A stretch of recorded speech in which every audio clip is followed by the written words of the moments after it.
like 2 days later, and we started making records, and the rest was history. Like, what was going through your mind when you first walked into the studio with Dr. Dre? What was going through your head, and what was your first impression of Dre? Man, my first impression of Dre was, this is the Quincy Jones of rap.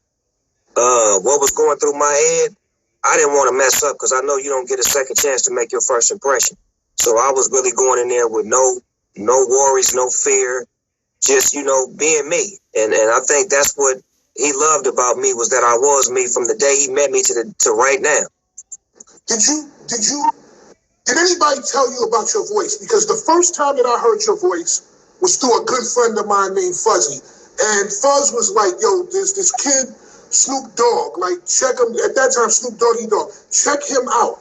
And I remember the first time I ever heard you rap, I was like, this guy fucking got it. This is it. I know it. Did you ever know that you possessed that voice? Nah, not really, but I had a lot of confidence because I started off as a battle rapper. And if you know anything about battle rap, you got to be very confident to be a battle rapper because there's no limits and everything is all on. When you're talking about somebody, they can talk about you, and there's no limits to this. So it forced me to really be on top of my game and to really love my craft and to focus on, being great and not really focusing on the sound, but focusing on being great at what I do. What was the first song that you did with Dre? Do you remember the first actual song that you guys went in and did? Yep, it was a song called Gangsta's Life that me and Nate Dogg had recorded. And Dre loved that record from the bachelor party, so he brought us into the studio to re-record it. And it was off of a James Brown, the Big Payback sample. And Nate Dogg was singing the hook, and I was rapping on it. That's the first song that we actually did at Solar Records on the 3rd floor before we did anything. Where is that record? Because I don't think anybody's ever heard it. Have we ever heard that record? No, that record never came out. We just recorded it, and then after we recorded it, Dre, Dre hate music. He hate his own music. I got to say that. He don't like his music. So back then, he didn't really, care for that song. So we moved on. And I think we moved on to, G-Thang because he gave me a particular beat. And then I went back to the east side, and I wrote G-Thang. But then when I got back to the studio, he changed the beat again, and then it was the beat that you hear now. I heard, and this is just from conversations I've had with people in the West, I heard that Dre was so proud of the work that he was doing with you. He brought LL Cool J to the studio to hear it as you were recording. Is that true? That's a fact. When we was working on the Chronic album, one day LL Cool J came in, and I was blown away because LL Cool J is like the biggest rapper in the world to me at that time, right now, and will always be. So when he come in the room, I'm shocked, and I'm like, damn, I hope Dre don't play none of the music for him because I don't want to be embarrassed. But at the same time, I'm like, he here for a reason. And then Dre played G-Thang, and when G-Thang go off, LL come up and he whisper in my ear, something that I'll never forget, words that meant a lot to me, that basically told me that I got it, and, he expect great things from me. And 20-some years later, I can look back and say that I needed that. That was like a stamp of approval from one of the ghosts to let you know that you able to come in and get in where you fit in, but make your mark while you're here. So at that point, once you heard that, it was like no going back. You were like, listen, this is it. This is what I'm going to do. That's it. This is my life. That was like the ultimate stamp for you. That was the ultimate stamp. That's probably why on my album, Doggy Style, my first record, I did something that was against hip-hop rules. It was a such thing called biting, where you would take somebody's lyrics or take somebody's style or their cadence. So what I did was I bent the rules a little bit. I wanted to pay homage to a rapper that I really loved that meant the world to me. So I remade Lottie Dottie. And at that time, rappers wasn't remaking rapper songs, only R&B artists and pop and country. So when I did that, it was a statement to make to the whole hip-hop community that I love this rapper so much, I'm going to remake his song, and I don't give a fuck about the rules. Love is love, and that's what we got to start showing in order to get to the top of the mountain. How many records were you guys recording a day? Because I heard Dre was like a machine.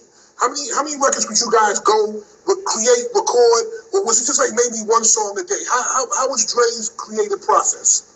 Well, Dre's creative process back then was more hands-on, like get the records, find the sample, put the sample to the drum, Make sure we rapping about the right shit. Make sure that it has breaks and scratches and cuts, and make sure that there's substance into this music that we make, and not just a bunch of rappers just rapping about nothing, but we have a concept at hand, and we bringing this concept to life to where when you close your eyes and listen to this music, you can see what we say. I always hear that Dre requires excellence from every person that he's involved with, even with your body. Like I've been told that you can't work for Dr. Dre if you're fat. Is that true? Man, he's a perfectionist. He's a care nut. He cares about everything and everybody around him, and there ain't nothing wrong with that. You know what I'm saying? To have that concern and that care, because he leads by example. It's not like it's just some motherfucker that's telling you, I don't like you to do this, but he sit back eating a bunch of jelly beans and pudding and all kind of shit. He got all the healthy shit for you. He's got a gym. He's got the swimming pool. He's got everything that you need to get to the level that you want to get on while you wouldn't. But at the same time, he's going to do everything he's asking you to do times two. Right, because one of my really good friends, who's a friend of yours, my man Fuzzy, when Fuzzy went to work for Dre, he had to lose weight. And that's not the first person that I know that said, listen, you cannot be unhealthy around him. You cannot be like in bad shape, nothing. Your mind has to be right. You got to be strong to be with Dre. So I always wondered, was that true? And you actually, really cleared that up. It's a fact. And you got to understand that the type of people you're around is only going to be the type of people you are. So when you want that type of people around you, or those type of people around you, it breeds that in you, and it breeds that in them. It breeds success. It brings want to do it, to get up and make some of yourself, and to push your body to the limit, push your mind to the limit, and not just settle for just being regular. Like, we're not regular. We are against regular. We want to be above the norm. So that's how you push yourself, is to surround yourself with those kind of people that make you or want you to be better than what you are. So some of these records that you made, some of them were for your album, some of them were for other albums. I heard, like, in that first time, again, I was talking to everybody. In that first time, the first batch of records, Murder Was the Case was a part of those records. So you had done Murder Was the Case way before that even came out, correct? One day, me and my cousin Daz went to the studio, and I had a song in my head called Dave, D-A-V-E, Death After Visualizing Eternity. So I wanted to write a song about someone that died and came back. You understand me? But at the time, I was gang banging and all kind of shit, so my pen made me write Murder Was the Case, which was a story of a gang banger that got shot, and on his deathbed made a deal to get his life back. But he crossed God, and he ended up losing at the end. So Murder Was the Case was actually birthed from Little Ghetto Boy, because on Little Ghetto Boy on the Chronic album is when I first said that line. Murder was the case that they gave me. I'm only 18, so I'm a young buck. It's a ride. If I don't scrap, I'm getting stuck. But that's the life of a G, I guess. Essays way deep, shank 2 in the chest. Listen, we'll get to the Chronic in a minute, because that album, those are 2 albums from the West that if you're gonna be a fan of hip hop music in any way, you have to listen to those. So now you do Murder Was the Case. Later on, you wind up in a murder case. Did you ever think that was spooky, that you did a song about it, and now that winds up happening? You know what's crazy, Scoop, is that around that time, me, Tupac, Biggie, Cube, all of the rappers that was rapping at the time, we was writing what we was living. And some of us was writing life, and some of us was writing death. But that's what we was living.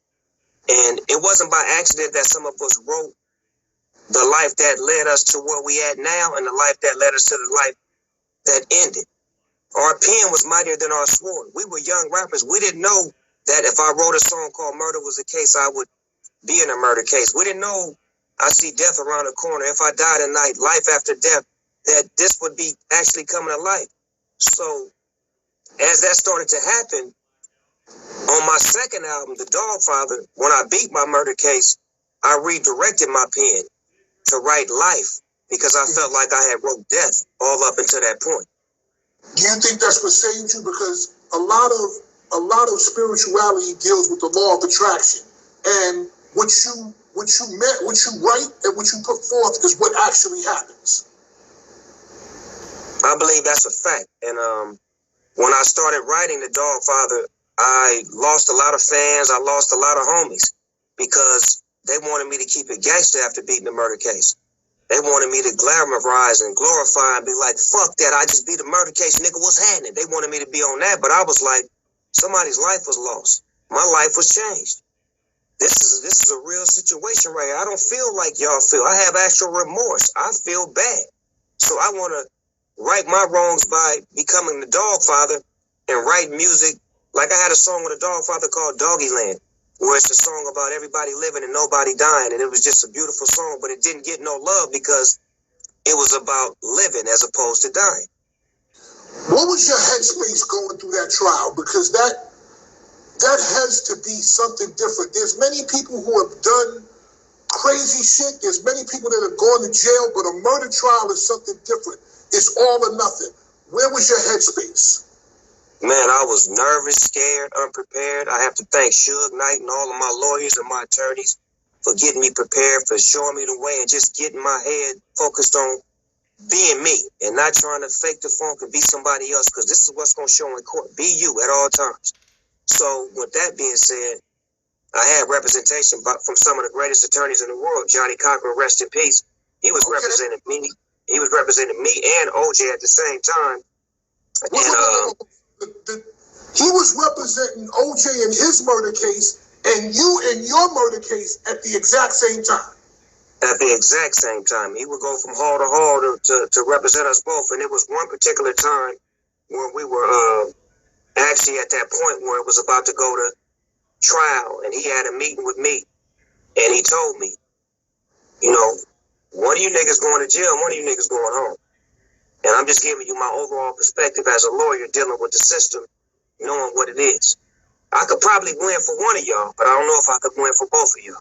Right. And he was just giving me the real, and I needed to hear that because I didn't want to go into this thing feeling like, okay, I'm going to beat it, everything's going to be cool. I had to know and understand that there's a chance that I could lose.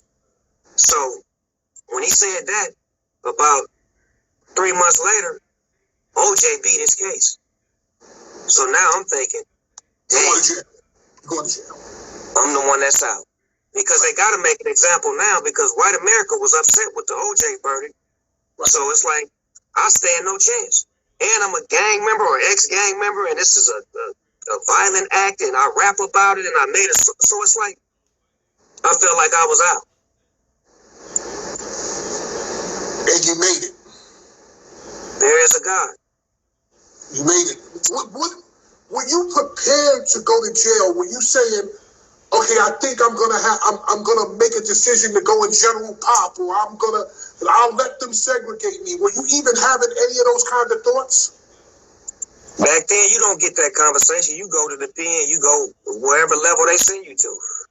And by me being, affiliated with gangs at that time, they would have sent me the regular population. Wasn't no celebrity status on that. I mean, it ain't like, the police where the crime don't fit the time. It's like you're black and go in there and do time with the rest of them niggas. We don't care about what you was on the streets. So you think Bill Cosby in a regular pen, or you think he in a segregated pen? I'd like to know, where you think he's at? Where that motherfucker there with regular people, man. What was Jeffrey Epstein? Was he with the regular people? I think he was with the regular people. He was with the regular people. That's how he killed himself. He was in the regular Metropolitan Federal Penitentiary or whatever holding thing they had there. That's how he killed himself. Where they underpaid, where the guards don't care, where anything can happen. That's how Cuz killed himself or got killed. Yeah, I think it's more got killed. I think somebody laid him down, but that's a story for another time. People, you just tuning in. We're talking to Snoopdogg every night, 7 p.m. Eastern, 4 Pacific. I go live, current events, news, advice, topics, and of course, celebrity interviews with Snoopdogg. If you have not followed me yet, follow me. And you can see who I'm going to have every night. Tomorrow's the cast of Ballers. Wednesday, Little John. Thursday, Throwback Thursday with Roxanne Shante. Friday, Ludacris. And Saturday, Jarrell Jerome from the Netflix series When They See Us. Let's talk about Death Row. Hey, Scoop. Roxanne Shante was my favorite rapper for about 3 years straight. Over any male. Like, she was like the one, not the two. Yeah, she was bodying motherfuckers. I'm saying on the West, we respected her on the West like that. Like on the West, we respected her like that. She's another one who came from battling people. She's another battle rapper that they used to tell me that whatever she said on a record, that was nothing. She would go to the club and body you in the club with something completely new. Let me tell you a story, yes. How I got to be so fresh. It happened one day, when I was sitting upstairs listening to the radio. He was dope. So Death Row, what were some of your best times on Death Row? What are some of the good things? Because we always hear the bad things. Man, it was way more good times than bad times. It probably was 10% bad times, 90% good times on Death Row. Great times we had was when the Chronic finally got done, when we was able to listen to it and know it was about to come out. The reaction to Deep Cover, when people loved that. When G-Thang became the #1 song in America. When Doggy Style came on sale for midnight and everybody was lined up around the world. When MTV let me and Dr. Dre come out there and do what we do, and the Source Awards, the Soul Train Awards. I mean, everything on top of everything. Death Row Records was probably one of the greatest experiences of my life. I cherish. But looking out, Suge Knight, Dr. Dre. Speaking of the Source Awards, I'll never forget that. I wasn't at the awards at the time, but I watched it on television. And you looked really, really hurt when you were like, Snoop, y'all don't love Snoop Dogg? Like, New York don't love Snoop Dogg? Like, what was going through your mind at that time? Like, as you were standing up there with the cane in your hand, what was going through your mind? Of course we heard what you said, but what was going through you? Man, we had did so much work to finally get respect from New York. But let's not bullshit. New York is the fucking Mecca. You understand me? It's the creator. It's the God of this hip hop shit. So when you finally get the stamp of approval, and that's what everybody outside of New York is going for. You got to know that part. See, you from New York, so you would know. So let me explain it to you. Every fucking rapper that ain't from New York, dream is to impress New York niggas. Because New York is the epitome of rap. They're the standard. They're the lawmakers. They're the ones who put it all in effect, who made this shit official like a referee with a whistle. So at that point in time, we had finally got to the point to where New York not only respected us, but they feared us. It's a difference between just respect, but when it's fear and respect, that's a long way.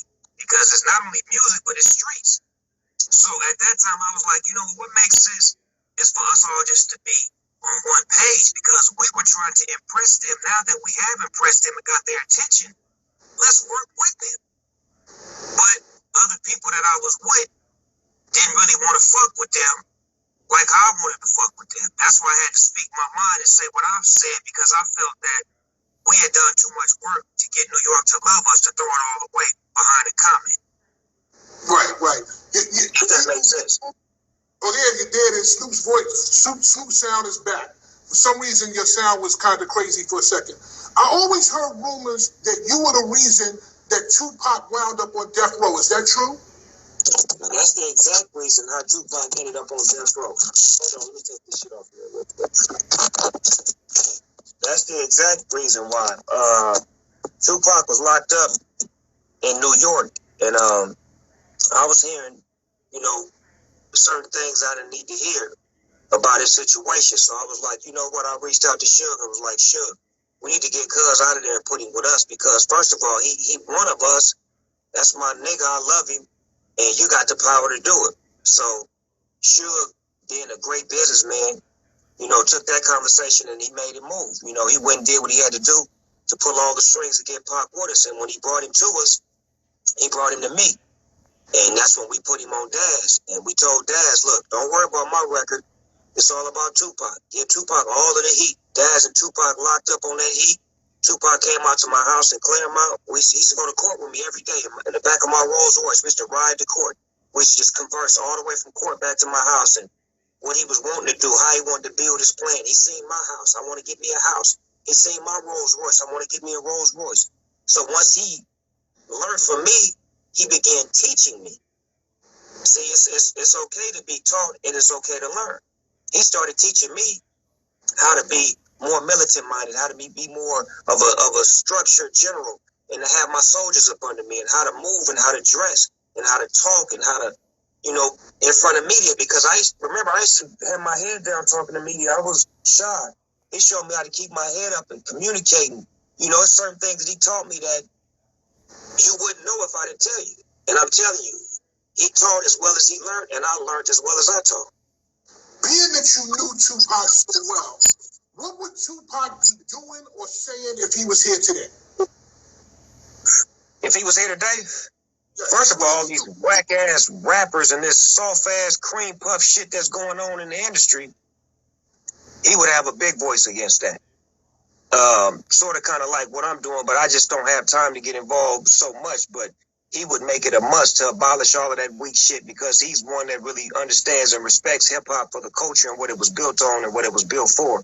So he definitely would have a voice against that. And then all of this police brutality, he would probably have more records that make sense now, like he has those old records that make sense now, that speak to it. And now people would have to hear him and say that he's not just some young thug, but he's a young black man speaking truth to something that's always been there. And it's our fault, and we need to apologize for us coming at him wrong for saying something that was right. Just like the NFL has to apologize to Colin Kaepernick for the same reason, because I'm speaking on something that's a fact, and you banning me because I'm speaking truth because you don't see what I'm saying.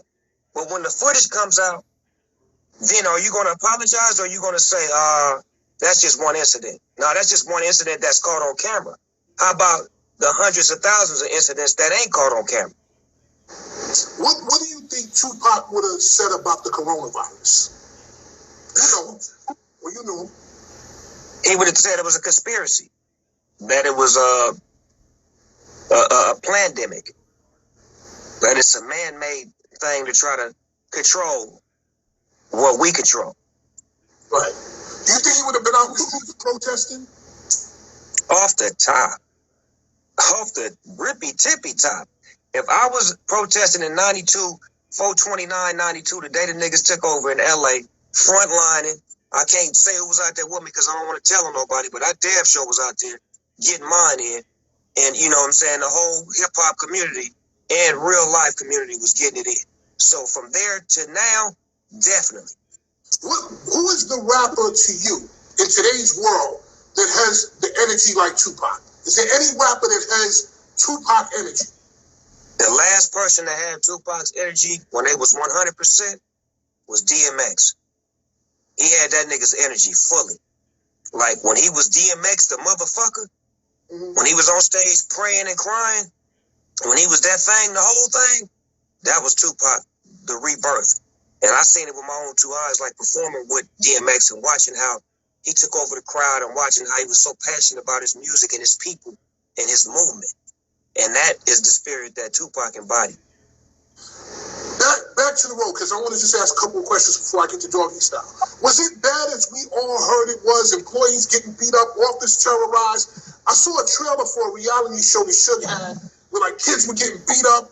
They were going for a chance to be on death row or rap on death row, but they were getting beat up and all kinds of stuff. Was it really? That was later. That was later once everybody left.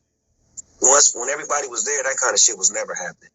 You're dealing with too many gangsters for niggas to be getting slapped upside the head. That shit was never gonna happen.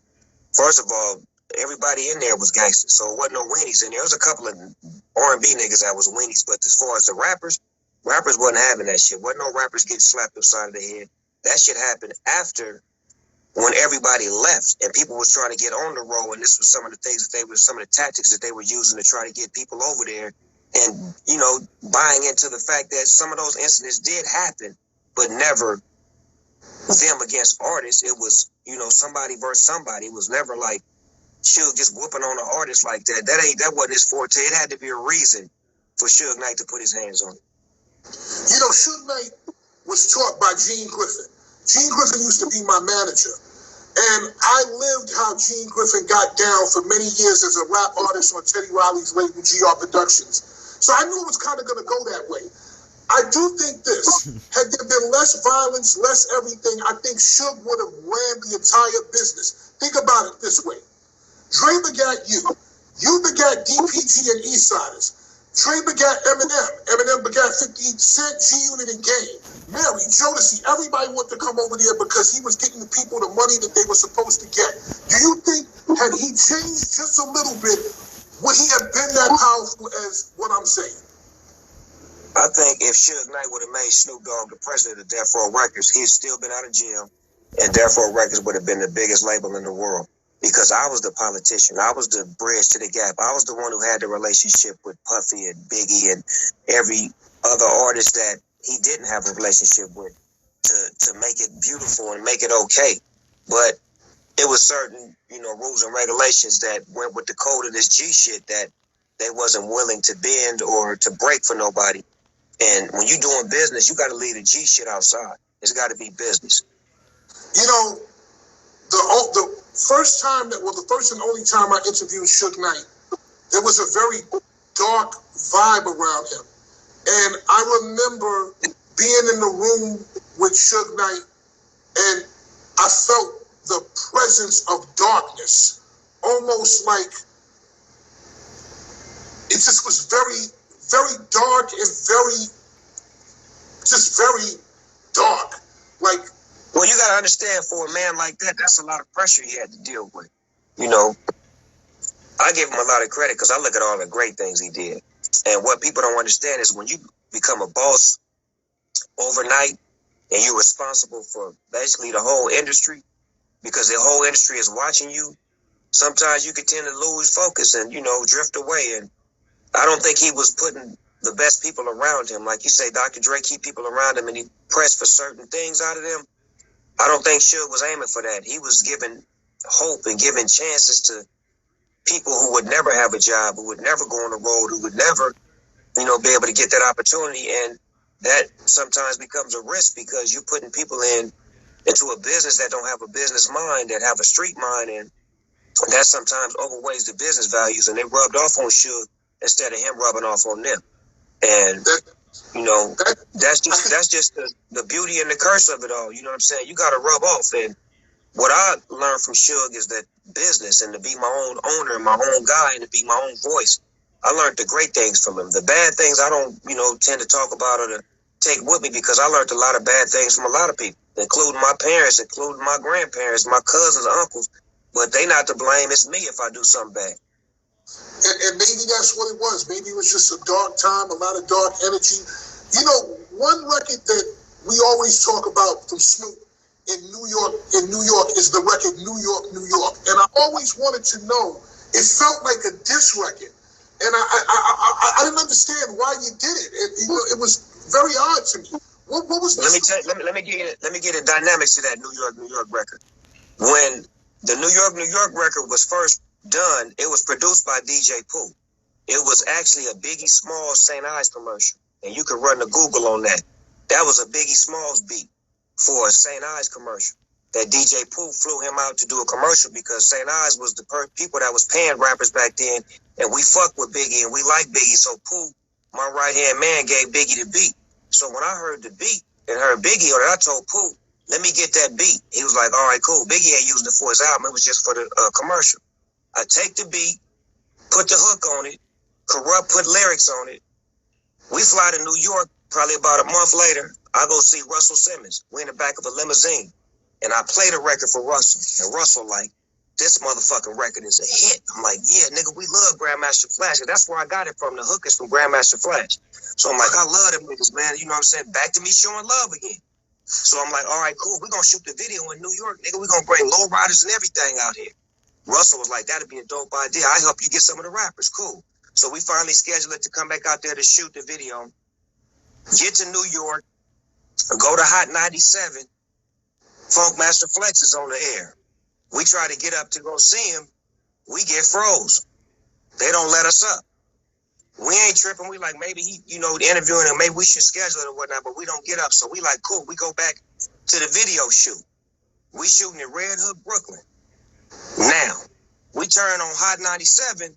We hear Biggie Smalls on the radio. Red Hook, Brooklyn. Stand up. Tupac and the Dog Pound shooting a video in Brooklyn right now.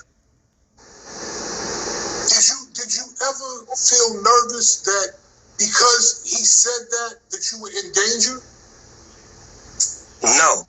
because I felt like I had a great relationship with Biggie, and I felt like we were showing love by doing the video. First scene we shot when we first got there was at Times Square. We had the lowriders at Times Square. A couple of New York rappers showed up. We was out there showing love, shooting a video in New York, letting niggas know. We didn't have social media back then, so we couldn't go on Instagram and be like, hey, my niggas show up. The only word of mouth was through the radio station. So if we can't get to the radio, we can't get to the people. Well, remember what I just told you. Biggie gets on the radio after we can't get on the radio and says what he says. Now we go to Red Hook and we shoot. One of my homies from Naughty by Nature tell me, hey, dog, I wouldn't shoot the video over there. I would, bounce. I'm like, nah, we good. So now my daddy's a Vietnam vet. My daddy come back in the trailer. Man, a motherfucker, he's talking crazy, but we like, man, this nigga, my daddy tripping. But my daddy really on some other shit because he a Vietnam vet, he peeping game. We ain't tripping. My daddy walk out the trailer, go to the store. 5 minutes later, pew, pew, pew. Do you feel Biggie really had you shot at? And what were your feelings on him possibly having you shot? I didn't take it as if he called the shot. I took it as if we was out of bounds and some people in that neighborhood just didn't feel us and was trying to, give us a warning to get up out of there. So at that time, remember what my mind was. I'm on peace, but I'm still gangster. So after we get out of that and get back to LA, the word is Cuz got us popped at, but we never go public. And that's why y'all never heard about it, because we never went We kept it under our hat because it was my call. And Dog said, I'm going to take that on the chin. So I take that on the chin, but other people on the label don't like that. They like, fuck that. We ain't taking that on the chin. Here's my question. Did you ever speak to Biggie after the day of that shooting? I spoke to him twice. The first time was after Tupac died. And I was in Atlanta. And I seen Lil C's in the lobby at the Omni Hotel. And Lil C's is my nigga. I met Lil C's at the show. We over a bowl of cereal. He became my nigga after that. We was always locked and loaded. So I see C's in the lobby. I say, C's, what Biggie? I want to holler at him. He like, he upstairs. He want to holler at you too. I'm like, all right, well, I'm going to come upstairs and holler at him. Let me grab my weed. Get my weed. C's take me upstairs. Biggie is upstairs in a walker, like what the old people walk around in. He got the little walker sitting at the edge of the bed. And when I walk in the room, we start talking, and then he looked me in my eyes, and he say something that, like he's sad that Tupac is dead, but I can look in his eyes and I can see that he hurt. He didn't even have to say it. I could see that he hurt behind Tupac being dead. This is not a man that's happy or glamorized. This is his friend that's dead, that they had a misunderstanding, and he could never get no justice for his emotions, but he's showing me his emotions. And he explained to me how much he loved Tupac, and I ain't tripping, and not once do we bring up the Brooklyn incident. Because what's understood don't need to be talked about. But after we spoke, but let me continue. After we break bread and smoke weed, I leave him with some weed, and I tell him I love him. And I'm like, I'm going to give you my number, nigga. Holler at me whenever, whoop, whoop. And, when you on the West Coast, holler at me, and I'm going to holler at you when I'm in New York. I go to New York probably about 3 months later. Biggie hit me up. Hey, come by the studio. We got 5 studios popping. Daddy's house or some shit. I'm like, all right, fuck it, I'm coming. I go to the studio. He got like 4 rooms. He got Easy Mo B in the room, Premier in the room, and he got Stevie J in the room and some other motherfuckers in the room. And then he in one room with like about 30 motherfuckers in there, all army fatigues and beanies, and they smoking some bullshit ass weed. And I come in with that thing that killed John Wayne. Yes, so I pull my weed out and change the temperature in the room. So Biggie at the board, he like, hey, check it out, hold on. Hey, Snoop, I want you to hear this shit. And the motherfucker push play. And he play that song where it say, dreaming of Learjets, mansions, and coupes, and trying to sell records like Snoop. Oops. And the whole room was like, oh! It was like him letting me know in front of all his homeboys Nigga, I fuck with you. I love you. And I ain't gonna never have a problem with you. So from that day forward, me and his situation never was a situation to begin with, but we had that understanding that that's all in the game of war. You feel what I'm saying? You win some, you lose some.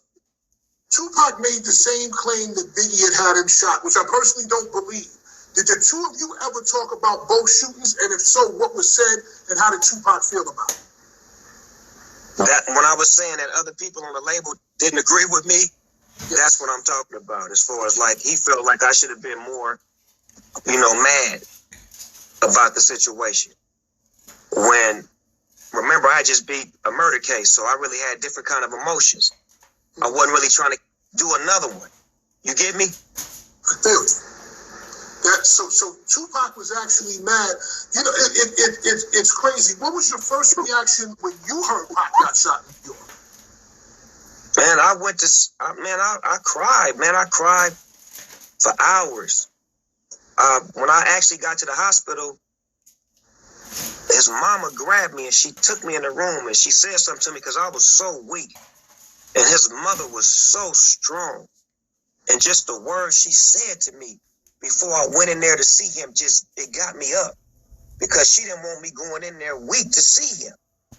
You get what I'm saying? So his mother seen that in me and she pulled me to the side and just basically gave me a dose of love that I needed as far as get your spirit right before you go talk to him. Because he always see your spirit as being this, not that. So that was a sacred moment. And when I went in there with him, it was a conversation that me and him had that I had with him that I wanted to have with him while he was in his right mind so he could answer me. But it was just me clearing my soul, let him know that I loved him. And I never meant to hurt his emotions or his feelings by the moves that I made. I just was doing what I thought was best for us. That's crazy. If you're just tuning in, we're talking to Snoopdogg every night, 7 p.m. Eastern. I do this. You can follow me as you should at Fatmanscoop so you can know who I'm going to have every day. Tomorrow, the Cast the Ballers. Wednesday, Little John.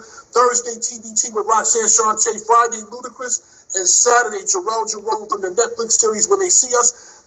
There's so many things I could talk about. I want to get to verses, but before I do that, I got to just talk Doggy Style real quick because I know we don't have a lot of time, so I want to get to Doggy Style.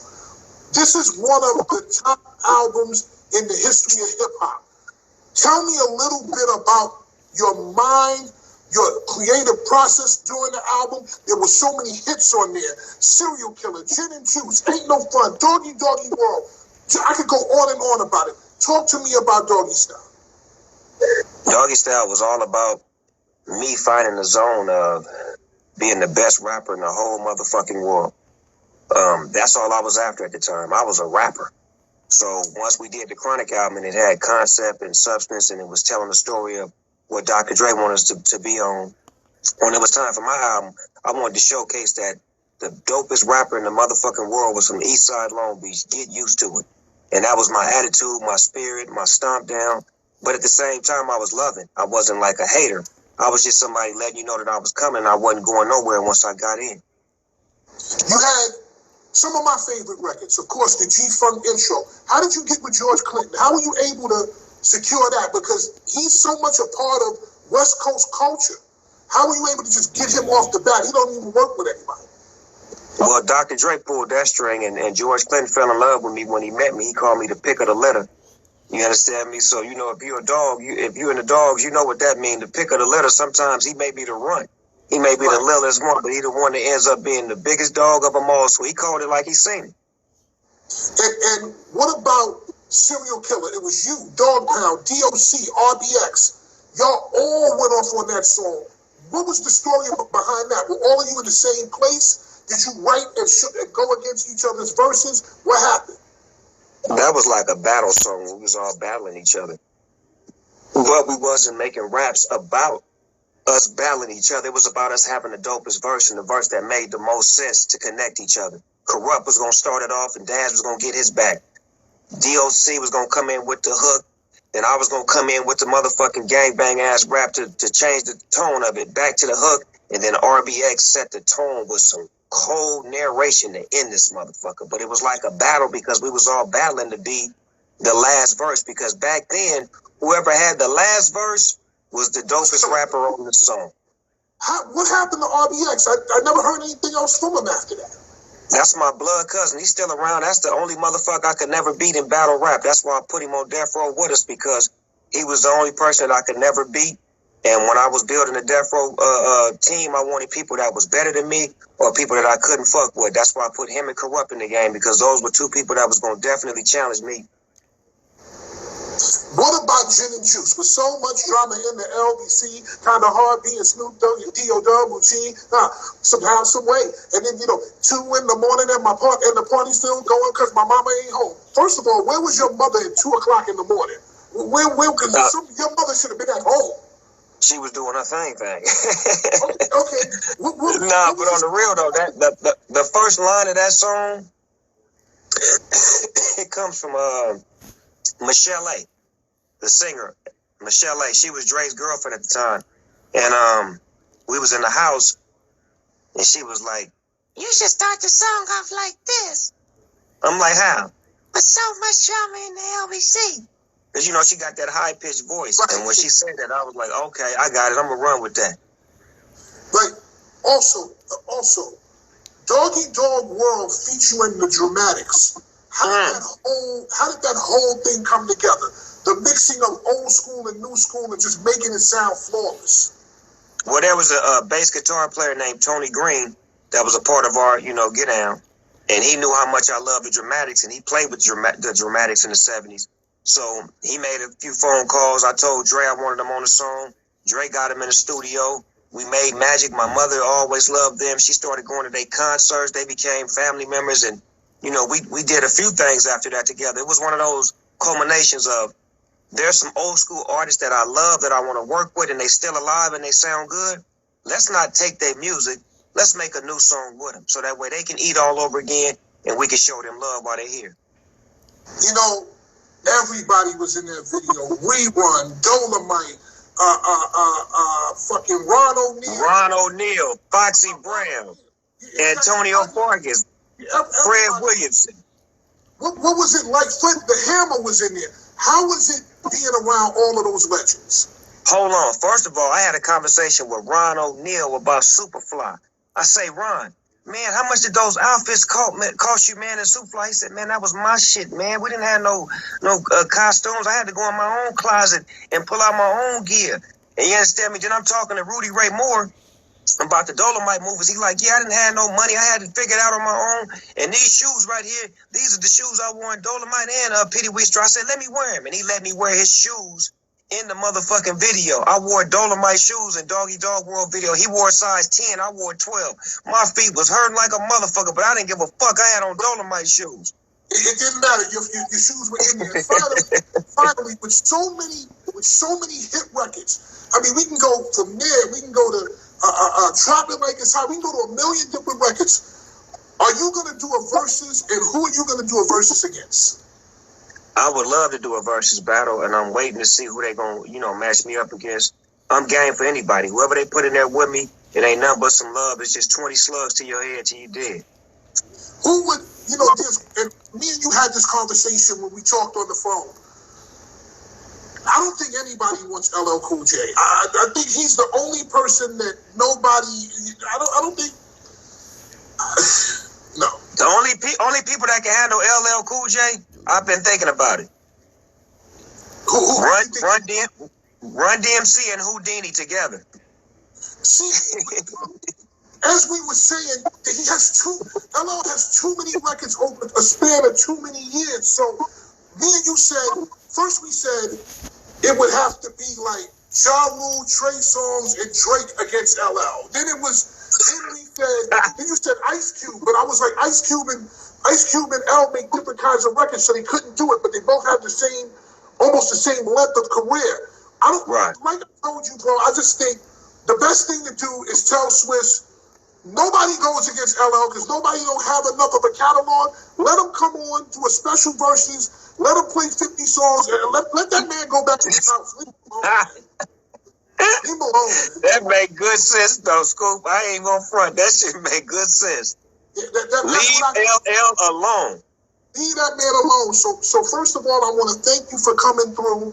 I appreciate it. Again, you were the first one that I cracked from the West. I'm going to look and try to get a bunch of other people from the West, Ice Cube, Ice-T, and all these guys. Too short. 40, where y'all at? We looking for y'all. I'm going to reach out to y'all tonight so y'all can get on the show, man, and give it up for one of them classic albums y'all got.